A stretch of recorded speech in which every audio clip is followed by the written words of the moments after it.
સુરત શહેરમાં કતારગામ વિસ્તારમાં ઝડપાયેલા cyber crime racket મામલે વધુ એક મોટી કાર્યવાહી થઈ છે. નાસ્તો ફરતો આરોપી પાટણ ખાતેથી ઝડપી પાડવામાં આવ્યો છે.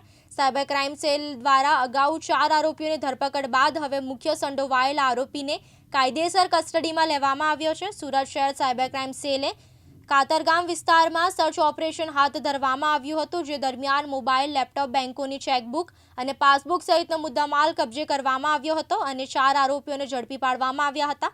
આ કેસમાં સરકાર તરફેથી સાયબર ક્રાઇમ પોલીસે હેઠળ ભારતીય ન્યાય સંહિતા 2023ની વિવિધ કલમો તથા આઈટી એક્ટ કલમ મુજબ ગુનો નોંધાયો હતો. તપાસ દરમિયાન ખુલ્યું હતું કે જુદી જુદી બેંકોના 150 ખાતાઓમાં કુલ 8,64,51,326 જેટલા ટ્રાન્ઝેક્શન થયા હતા.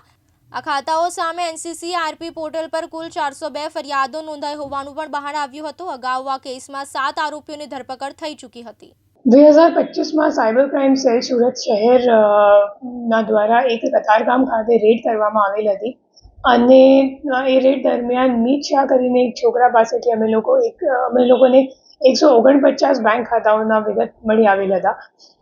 એ તમામ બેંક ખાતાઓમાં 800 કરોડનું ટ્રાન્ઝેક્શન્સ મળ્યું હતું અને એની સામે 400થી વધારે NCCRP કમ્પ્લેન્ટ પણ નોંધાયેલ હતી. આ કેસમાં એક જે નાસ્તા ફરતા આરોપી હતો કરણ દેસાઈ, એમને ગઈકાલે ધરપકડ કરવામાં આવી છે.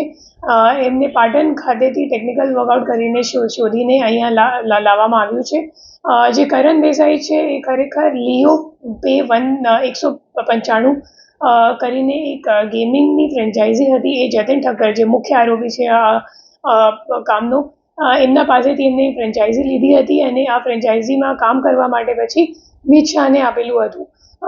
મીત શાહ એમના માટે તમામ જે મ્યુલ એકાઉન્ટ્સ છે એ એકત્રિત કરવાનું કામ અને પછી એ એકાઉન્ટ્સમાં પૈસા ચડાવવાનું કામ અને ટ્રાન્સફર કરાવવાનું કામ મીત શાહ કરતો હતો.